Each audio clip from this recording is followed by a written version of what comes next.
पूरी तरह जिज्ञासा भी किए। तब स्वामी जी ने उनके अंदर के जितने भी भ्रम था, जितने भी विकार था, वो सारी तरह दूर कर दिए। कयासे तारतमी नको सब सेवको समेता, पर हे जय कराया चार बात को एक कबूल करती लेता। देखियो, राणा जी महाराज ने जब उन्हें कार्तम मंत्र देने के लिए तैयार हुए, तब उस समय उन्होंने चार वस्तु की परहेज भी कर दिए कि तुम्हें ये चार वस्तु लेना ही नहीं है, कि क्या क्या नहीं लेना है। तब उस समय प्राणनाथ जी ने कह दिए, मांसाहार, शराब, पर स्त्री प्रति की नजर। तो उन्होंने मातृभाव से सभी को देखना, माता पिता को और स्त्री को, पर स्त्री के प्रति एक मातृत्व भाव से देखना। इस भाव से उन्होंने कहा, तब चार वस्तु के अंतिम में चोरी किसी के ऊपर भी नहीं करना कभी भी। इस चार वस्तु की परहेज कर दिए।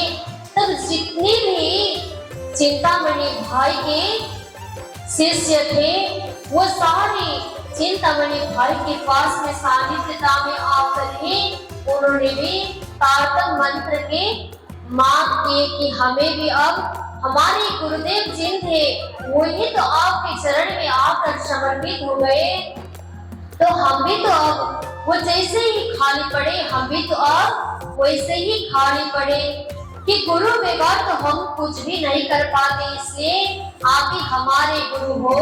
तब प्राणनाथ जी महाराज के साथ में जितने भी उनके शिष्य थे, वो भी साथ में आकर भी जागरी हो गए। बोले कृष्ण कन्हैया लाल की। तब प्राणनाथ जी महाराज से चिंतामणि भाई ने कहा, स्वामी जी, आपने मुझे तारतम मंत्र प्रदान करके दोबारा जन्म प्रदान किए, कि आपने मुझे दोबारा जन्म मुझे प्राप्त कर दिए, तो मुझे ये चिंतामणि भाई के नाम से मेरा नाम बदनामी हो चुका है। अब मुझे इस नाम से नहीं जुड़ना है, तो आप मेरी आध्यात्मिक नाम से अब मुझे जुड़वा दीजिए। तब इस समय प्राणनाथ जी महाराज ने श्यामल दास नाम प्रदान कर देते थे। तो उन्होंने कहने लगे, गुरुदेव, अब मुझे संसार में रहते रहते और कुछ भी करना नहीं है। अब मेरा जिन शरीर संसार में रहेगा, तब तक ये शरीर में रहते हुए मैं आपके शरण में ही समर्पित हूँ, तो मैं आपके ही सेवा पर तत्पर रहूंगा, तो मुझे और कुछ भी नहीं चाहिए। तब स्वामी जी ने उन्हें चिट्ठी भेजने की सेवा प्रदान करते हैं। बोले कृष्ण कन्हैया लाल की। श्यामल दास, अब तुम्हें संसार में रहते हुए इधर की चिट्ठी संदेश उधर भेजनी होगी। तुम्हें संसार में रहते हुए ये जागरणी कार्य में मेरा पूरी तरह सेवा तुम्हें संभालोगे, तो और कुछ कोई भी काम की दायरा उन्हें नहीं मिली। उन्होंने केवल प्राणनाथ जी महाराज की संदेश इधर से उधर लेकर जाते थे। तब एक दिन उसी जगह पर श्यामल दास जी चर्चा में परिचर्चा के समय सब सुंदर साथ बैठ के प्राणनाथ जी महाराज की चर्चा श्रवण करते थे। तब वहाँ एक जने चतुर्दास नाम के ब्राह्मण प्राणनाथ जी महाराज की सेवा में रहते थे। तब वो रोज दूध पिलाते थे उन्हें घर से लाकर। तब वो किसी का काम भी करते थे, पर वहाँ स्वामी जी की चर्चा के समय पर वहाँ दूध लेकर पहुँचाते थे। तब स्वामी जी की चर्चा को वो श्रवण करते थे, तब उन्हें बहुत प्रसन्नता होती थी। तो जब प्राणनाथ जी महाराज कथा को श्रवण करवाते थे सुंदरसा को, तब उन्हें बहुत खूब सुख प्राप्ति होती थी, कि ऐसी सुख प्राप्ति होती थी कि 1 घंटा तक कथा श्रवण करने के बाद भी उन्हें 5 मिनट बैठे हुए की तरह नहीं लगता था। तो इस प्रकार वो दिल भाव से श्रवण करते थे। तब एक बार चतुर्दास ब्राह्मण प्राणनाथ जी महाराज की उस समय ब्रजराज की चर्चा श्रवण कर रहे थे।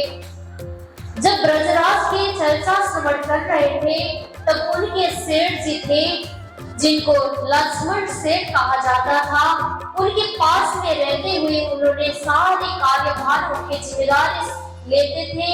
उनका दुकान पर रहते हुए उन्होंने लक्ष्मण सेठ खुद फिर भागवत जी की चर्चा श्रवण करवाते थे। तब एक बार उन्होंने फिर ब्रज और रास की चर्चा श्रवण करवा रहे थे। तब चतुरदास ब्राह्मण ने कहा, लक्ष्मण सेठ आपने तो ब्रजराज की चर्चा की बात करते हो ना, ये ब्रजराज की चर्चा की बात ये ब्रज और रास कहाँ हुई थी आपको पता है? तब उन्होंने कहा, ये तो संसार के ब्रह्मांड में जिन वृंदावन में आप जाते हो ना, वहीं पर ब्रजराज होती है। तब वो चतुर ब्राह्मण ने उनकी बात सुनी तो उनके मन में लगा, अरे ये बात तो प्रहलाद जी महाराज ने अलग बताए हैं। तब इन्होंने जो बात बताए हैं तो उन्होंने फिर लक्ष्मण सेठ से कहे, अरे सेठ जी, जिन बात आप मुझे सुना रहे हो ना, उस बात को फिर हम वृंदावन जाकर हमारी नजर में क्यों नहीं आती?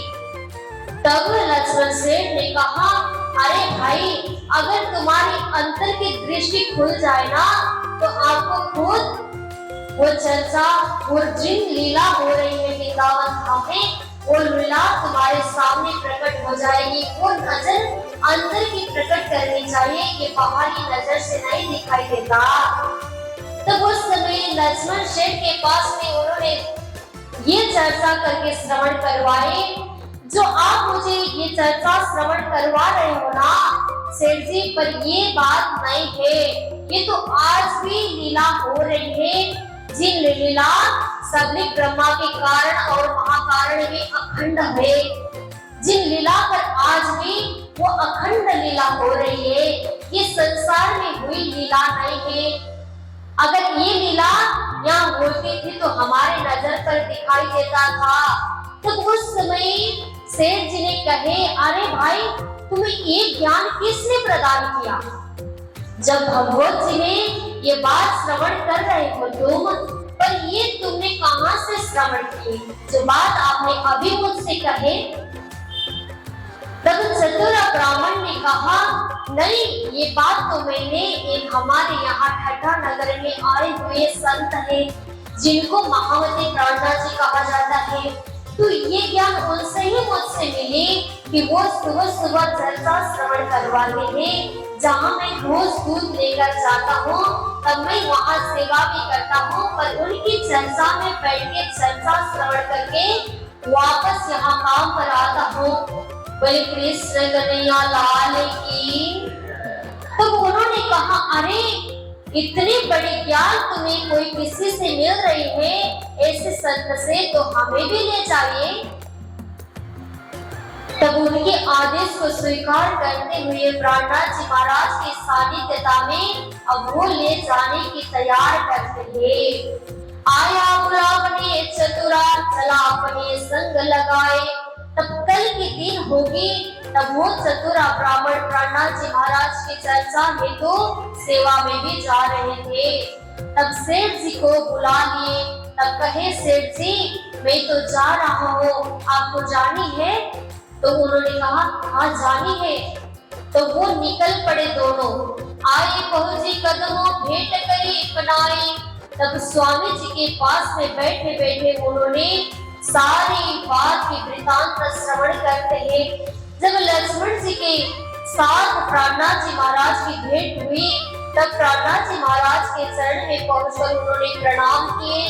तब प्रणाम करते हुए जब चर्चा में बैठे हुए थे, तब मन में बहुत सारी लीला की प्रहलाद जी महाराज की नजर को स्वरूप को देखते ही इतनी उनकी अंदर की जितनी भी शंका थी, जितनी भी जिज्ञासा था ना, वो पूरी दूर हो गई कि उनकी ज्ञान के प्रकाश से उन्हें ऐसी प्रकाश प्रदान हुई जिनके ऊपर लगाव हो गई कि प्रहलाद जी महाराज इतना महान चर्चा श्रवण करवाते हैं। तो यहाँ सेठ जी की तो कोई कमी नहीं थी कि वो भी तो भागवत की कथा अपने जिन गोदाम पर श्रवण करवाते थे, उन्हें भी आध्यात्मिक रास्ते की कोई भी कमी नहीं थी, पर आज प्रार्थना जी महाराज के साथ में रहते रहते उनकी मन में अब ऐसे लगने लगी कि घर जाते तो घर में मन ही नहीं लगने लगा कि अरे कब कल होगा।